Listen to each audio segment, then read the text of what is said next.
Hello and welcome to VLearn Virtual Learning Network. Today's session number 3, Tourism Products. In this, we are going to cover ethnic and rural tourism, ethnic tourism as tourist product, designing of a tourist product, cultural variations, marketing, issues and considerations, potential ethnic or rural tourism in India, festivals and fairs. So first of all, we'll talk about ethnic and rural tourism. What is actually ethnic and rural tourism? अगर हम बात करें तो ethnic tourism relate करता है to the experience, the living cultures of yesteryears. जब हम ये देखना चाहते हैं पिछले कई सालों में yesteryears में लिविंग कल्चर कैसा रहा उसे एक्सपीरियंस करना चाहते हैं तो हम उसे एथनिक टूरिज्म का नाम देते हैं. इंडिया में भी ये बहुत पॉपुलर है. इनफैक्ट यहाँ का कल्चर इतना स्ट्रॉन्ग है, इतना वास्ट है कि लोग यहाँ पर पिछले कई सालों का कल्चर जो है वो एक्सपीरियंस करना चाहते हैं. India it is like visiting a sacred punctuation amidst various belief system. अलग अलग बिलीव्स में हम एक हमारे लिए सेक्रेड पंचुएशन बन चुका है ये कि हम डिफरेंट कल्चर्स को, डिफरेंट लिविंग कल्चर्स को जाने, उन्हें एक्सपीरियंस करें. Many would agree that ethnic tourism capitalizes on, therefore fosters the tourist desire to meet local people. वहाँ के पर्टिकुलर कल्चर से रिलेट करते हुए वहाँ के लोग कैसे हैं, उनका दिनचर्या कैसी है, वहाँ पे वो क्या करते हैं, उनका खाने पीने का साधन क्या है और किस तरीके से उनकी कमाई होती है, हर तरीके से उनके कल्चर को जानने के लिए, उनकी डाइटीज को, के वेरियस कल्चर के एस्पेक्ट्स को जानना is called ethnic tourism. और कई लोगों ने कई रिसर्चेस के बाद ये पता चला है कि it's promoting the idea that museums or cultural centers are not an alternative to the actual first hand contact with the local people. इस तरीके से first hand contact बनाया जा सकता है local people से और उनकी लाइफ के बारे में और जाना जा सकता है. As we are describing ethnic tourism, तो ethnic tourism it capitalizes on and therefore fosters the tourist desire to meet local people. Tourist का desire है आम जनता, आम लोगों से वहाँ से मिलने का और उनके बारे में जानने का कि वहाँ पे उनके कल्चरल क्या एथनिक क्या फॉलो करते हैं, वो क्या चीज़ें फॉलो करते हैं, उनकी लाइफ के बारे में जानना. That's called all ethnic tourism. Ethnic tourism is often marketed with focus on the destination's unique cultural attributes or identity. Ethnic tourism को इसी तरीके से ही मार्केटेड किया जाता है क्योंकि फोकस रखा जाता है डेस्टिनेशन के कल्चरल एट्रीब्यूट्स पे, जो वहाँ पे यूनिक कल्चरल एट्रीब्यूट्स हैं और कहीं भी आपको नहीं मिलेंगे. मान लीजिए इंडिया है, इसका पर्टिकुलर कोई भी केरला ले लीजिए या कोई भी पर्टिकुलर एक स्टेट ले लीजिए जहाँ पे ये दिखाया जाता है पर्टिकुलरली जो केरला के लोग हैं वो किस तरीके से, उनका खान पान क्या है, उनका ड्रेसिंग सेंस, वो किस तरीके से अपने लाइफ स्टाइल क्या है उनका, ये सब चीज़ों को दिखाया जाता है. ये दिखाकर मार्केटिंग की जाती है. डेस्टिनेशन का यूनिक जो कल्चरल एस्पेक्ट है, कल्चरल आइडेंटिटी है, उसको दिखाकर उस पर फोकस करके ethnic tourism is marketed. Now designing of tourist products, जिसमें हम ये कह सकते हैं कि important feature of the tourist sector has been the intangibility. यानी कि एथनिक टूरिज्म जो है is an experience based tourism whereby direct interaction with the host plays a crucial role. यहाँ पर होस्ट के साथ बहुत इंपॉर्टेंट रोल होता है. जो टूरिस्ट है उसका, host are there not to provide the services only. वहाँ पे सिर्फ सर्विसेज नहीं प्रोवाइड करेंगे but also they are the centre of attraction for the tourist, जिसकी वजह से वो वहाँ पर आए हैं. वो मिलना चाहते थे उन्हीं से ही, उनसे ही फर्स्ट हैंड कॉन्टैक्ट करना चाहते थे और उनके बारे में जानना चाहते थे. But it is very difficult actually to identify the real interest of tourist who offer ethnic tourism. Research related results to what tourists actually want to experience ranges from desire for more information to seeking the truly exotic and unusual. Service का अगर हम देखें तो ये अभी तक भी clear नहीं हो पाया कि टूरिस्ट जो हैं वो वहाँ क्यों जाते हैं. What actually it is very difficult to identify the real interest, कि वो उनके इंटरेस्ट जानना चाहते हैं, लाइफ स्टाइल, रिलीजन, फूड, या किस, it is entirely truly exotic and unusual to मतलब इंटरेस्ट क्या है उनका, artificial craft, dances, and relatively low for their being a part of the ethnic tourism. Next if we'll talk about the designing of the tourist product, तो इसी तरीके से tourist का जो प्रोडक्ट है वो डिजाइन किया जाता है। जैसे कि अभी मैंने आपको बताया कि टूरिस्ट जो एक प्रोडक्ट है वो इनटैंजिबल है। हम ऐसा कोई भी प्रोडक्ट नहीं है जो कंक्रीट टर्म्स में हो, जिसको दिखाकर हम इसकी मार्केटिंग इसी तरीके से करते हैं ताकि मार्केटिंग के बेसिस पे जो है हम उनको यही दिखाते हैं कि ये यूनिक कल्चर है इनका, ताकि वो वहाँ पर लोग आकर उस यूनिक कल्चर से मोटिवेट हो सकें, उसमें इंटरेस्ट फील करें and they will come to visit that place.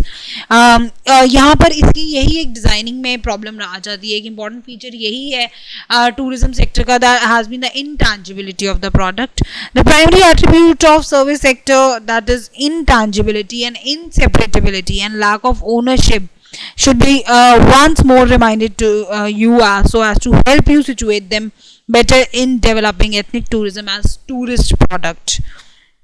और मैंने जैसे आपको बताया कि intangibility रहती है, this feature introduces a sense of individuality, that is every tourist has his or her own preferences of experience, thereby it is very difficult to attach universal value to the product in tourism sector. तो अगर हम देखें तो intangibility होने की वजह से it is very difficult to attach universal value to the product in tourism sector. Next is, in this trade the production and consumption of the product cannot be separated. Production और consumption को हम separate नहीं कर सकते, क्योंकि ये ऐसा product नहीं है जिसके अंदर हम इसकी प्रोडक्शन का अलग ट्रेड कर लेंगे और कंजम्पशन का अलग कर लेंगे. It can not be separated. एक इंपॉर्टेंट नेक्स्ट फीचर इसका यही है. It is another feature of service sector is the inseparability of the product. In this trade production and consumption of the product cannot be separated. Enjoyment of the tourist product can not take place outside, that is the experience or ethnic culture cannot be enjoyed beyond the physical limits of the space in which a particular society is located. तो हम ये कह सकते हैं कि जो ethnic culture का experience है वो हम enjoy नहीं कर सकते beyond the physical limits of the space जहाँ पर वो particular society locate करती है. Next is, culture is not owned by anybody. It is a way of living or handed down way of life for a set of people. Culture कोई ऐसी चीज नहीं है जो किसी की अपनी own करी हुई हो, सिर्फ एक way है of living or handed down way of life for a set of people. तो हम ये कह सकते हैं कि notion of ownership is difficult to define for the tourist product. It is more so applicable on the ethnic tourism product. Culture हम कहें तो it is not owned by anybody. ये किसी की भी अपनी जागीर नहीं होता है. It is just a way of living for a particular set of people, कि वो लोग जो है ग्रुप है उनका, वो किस तरीके से अपनी जिंदगी बिताता है, उनका लाइफ स्टाइल क्या है, उनका खान पान एंड ड्रेस कोड सब कुछ. It's a way. Services sold as part of tourism product are experiences, hence they cannot be owned by the tourist. These all aspects are considered while designing the tourist product. And now about the cultural variations. Culture बहुत different रहता है. हमारे India में भी आप देख सकते हैं कि एथनिक टूरिज्म जो है thrives on totally cultural variations across societies. लोग क्यों आएंगे विजिट करने? क्योंकि वहाँ का पर्टिकुलरली कोई ऐसा यूनिक कल्चर है जहाँ पर वो देखना चाहते हैं, उसे एक्सप्लोर करना चाहते हैं, उसके बारे में एक्सपीरियंस करना चाहते हैं, वहाँ के लोगों का फर्स्ट हैंड एक्सपीरियंस लेना चाहते हैं. इसीलिए हम ये कह सकते हैं कि एथनिक टूरिज्म जो है वो टोटली बेस्ड है कल्चरल वेरिएशंस अक्रॉस सोसाइटीज पे. With the growing and urbanisation there is nostalgia for lost culture. मतलब लोगों को अपना पुराना खोया हुआ कल्चर बहुत याद आता है कि इस तरीके से हमारे में ये हुआ करता था प्री इंडस्ट्रियल सोसाइटीज में. बट अर्बनाइजेशन बढ़ने की वजह से लोग अपना वो कल्चर जो है वो लॉस्ट होता जा रहा है उनका. Similarly confinement to the urban settings. अपने ही अर्बन सेटिंग्स में इतने ज़्यादा कन्फाइन हो चुके हैं वो लोग कि it also encourages them to visit rural places. इसीलिए वो रूरल प्लेसेस में जाके एक्सपीरियंस करना चाहते हैं different kind of living style, कि वो किस तरीके से अपना ज़िंदगी जीते हैं. And in ethnic tourism tourist is willing to share the living styles of other societies. दूसरी सोसाइटीज़ का जो टूरिस्ट जो हैं वो शेयर करने के लिए विलिंग रहते हैं कि हम किसी तरीके से दूसरी सोसाइटी के बारे में जान पाएँ और शायद उनके लिविंग स्टाइल को शेयर कर पाएँ, क्योंकि वो अपने ही अर्बन स्टाइल में, अपने अर्बनाइजेशन में इतने ज़्यादा खो चुके हैं कि they feel it all encourages them to visit rural places and so that they can experience different kinds of living styles there.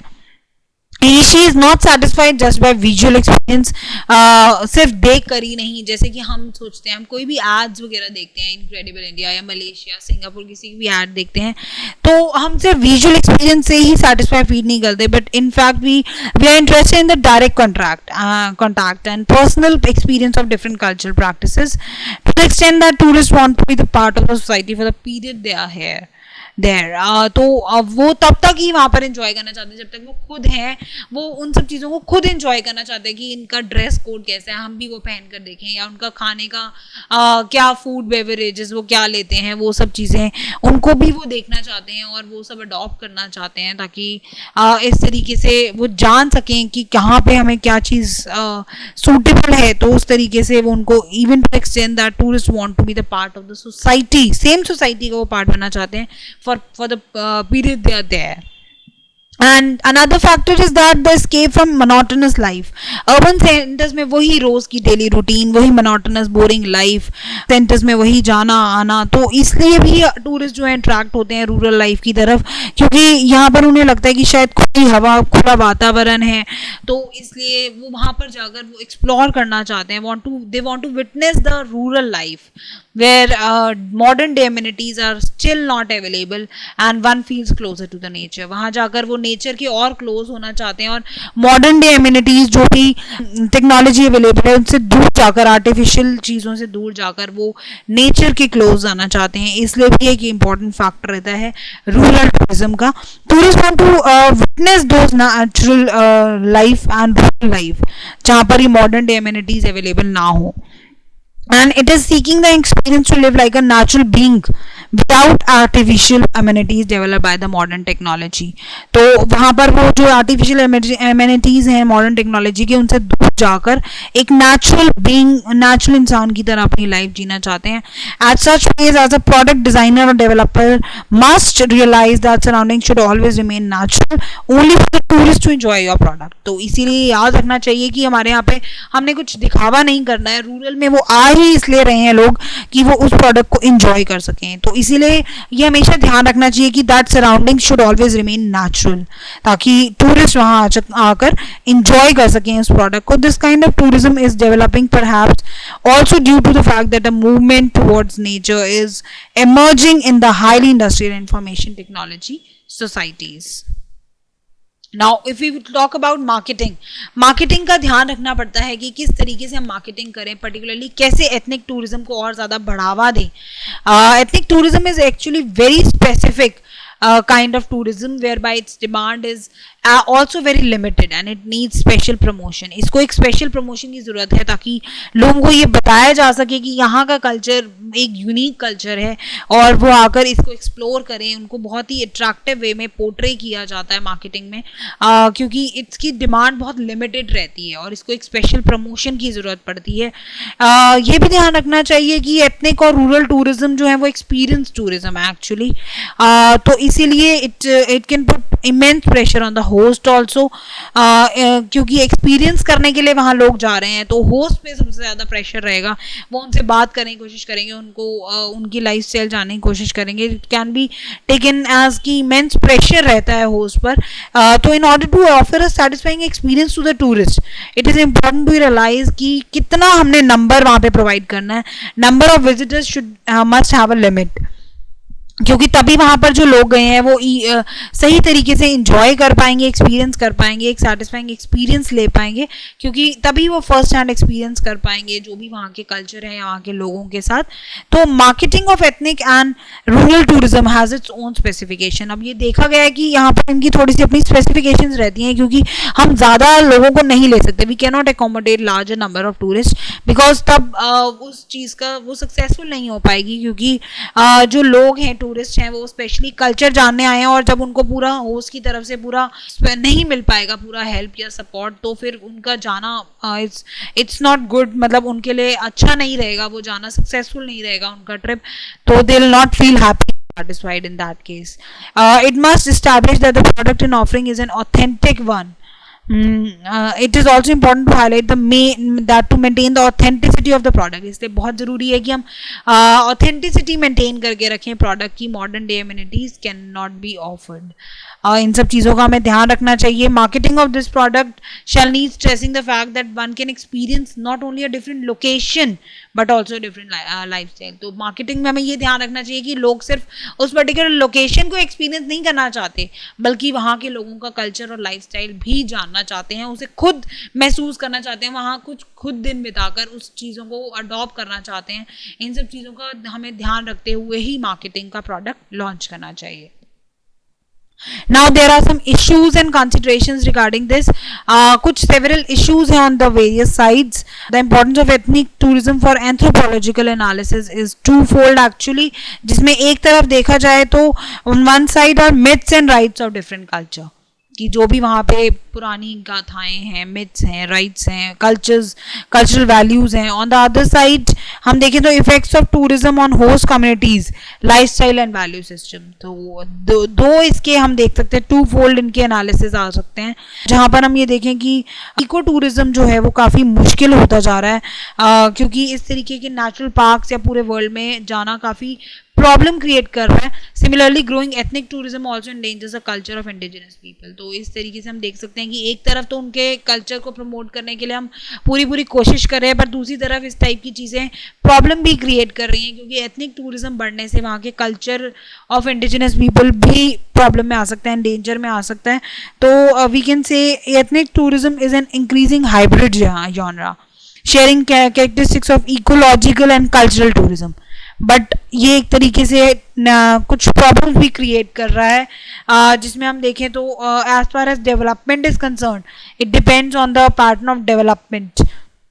Definitely ये देखा गया टूरिज्म जो है वो क्वेश्चनेबल हो गया है, क्योंकि comfort standards of hospitality are compulsive. तो वहाँ पर हमें कंफर्ट लोगों का देखना बहुत ज़रूरी है, और जिसके लिए हाई इन्वेस्टमेंट्स की ज़रूरत है. How much tourist money goes into natives pocket, but natives जो है वहाँ के, उनकी पॉकेट में कितना पैसा जाता है अगर हम देखें तो इट हैज़ बिकम क्वेश्चनेबल कि contradiction generally conflict and discontent. और रीसेंट स्लोगन्स जैसे कि the recent slogans like tourist go home, कि इस टाइप के रिजेक्शन फिनोमेना जो है need a durable solution. Sustainability can be encourage through individual behaviour and globally by rethinking in the tourism industry. तो इन सब एथिक्स का हमें ध्यान रखना चाहिए कि टूरिस्ट जो आए हैं उनको बहुत ही अच्छा फील हो, they feel satisfied when they have come to that particular area, या वहाँ पर आए हैं special. We need to be sensitive to the feelings of the native people, and we need to be a good observer and listener, and explore करना चाहिए local customs, cultural practice, और appreciate करना चाहिए. कुछ इश्यूज हैं जो कि बीच में आ रहे हैं, एथनिक कल्चर और रूरल, जब हम टूरिज्म को एक बहुत ज़्यादा मार्केटिंग कर रहे हैं उनकी और उनको और बढ़ावा दे रहे हैं, तो इस टाइप के इश्यूज और कंसिडरेशन बीच में आ रहे हैं. अब अगर हम इनकी इंडिया में लेकर इनको बात करें एथनिक और रूरल टूरिज्म को, तो काफ़ी इनका पोटेंशियल दिखाई दे रहा है. Cultural variations and unity with heterogeneity has been an important feature of Indian society.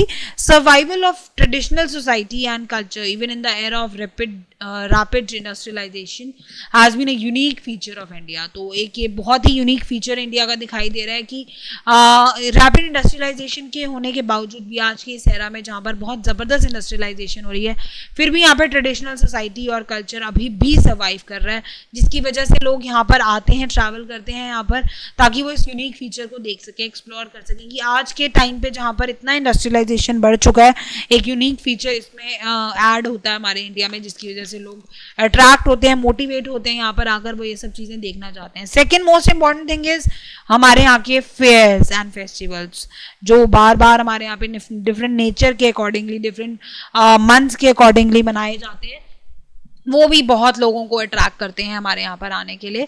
First is festivals. हमें पता ही है कि हमारे तो बहुत पुराने टाइम से फेस्टिवल्स सेलिब्रेट किए जाते हैं. Since ancient past festivals have been celebrated. These festivals are celebrated to mark religious auspicious day.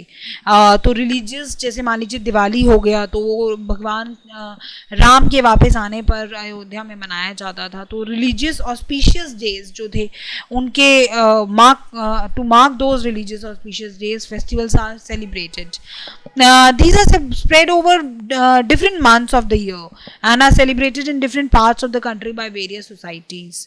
Festivals जो है वो बहुत important part है हमारे इंडियन कल्चर का, एक बहुत important component है एथनिक आइडेंटिटी इन इंडिया का, जिसकी वजह से लोग यहाँ पर आते हैं, वो सब एक्सप्लोर करना चाहते हैं, डिफरेंट फेस्टिवल्स के बारे में जानना चाहते हैं. और हमारे यहाँ के वेरियस फेस्टिवल जो इंपॉर्टेंट फेस्टिवल्स हैं, होली, दिवाली, ओणम, बैसाखी, ये सब हमारे यहाँ के बहुत ही इंपॉर्टेंट फेस्टिवल्स हैं. These are the integral part of ethnic tourism. इसकी वजह से ही हम एक्चुअली एथनिक टूरिज्म को और ज़्यादा बढ़ावा दे पाते हैं. जो भी ओणम हो गया या कोई भी फेस्टिवल हो गया, तो इस तरीके की चीज़ों को दिखाकर हम लोगों को ये दिखा सकते हैं. राजस्थान में भी जिस तरीके से आजकल ये सब दिखाया जा रहा है, और ताकि लोगों को और ज़्यादा बुलाया जा सके अपने यहाँ पर, तो ये एक बहुत इंपॉर्टेंट पार्ट साबित हो रहे हैं for ethnic tourism. For example in India Diwali जो है, मैंने आपको बताया, सेलिब्रेट किया जाता है for as part of the auspicious day, जब वापस आए थे हमारे भगवान राम अयोध्या में. ओणम भी एक बहुत इंपॉर्टेंट फेस्टिवल है जो कि सेलिब्रेट किया जाता है साउथ इंडिया में. एंड एक इम्पॉर्टेंट फेस्टिवल और है होली, और मथुरा में जो मनाया जाता है उत्तर प्रदेश में, और वहाँ पे वो काफ़ी जाना जाता है Holi. It is celebrated during harvest festival and colours are applied to each other. Fairs की बात करें तो फेयर्स भी हमारे यहाँ बहुत फेमस हैं. Numerous fairs are organised throughout the country round the year. Festivals are at the centre of traditional fears.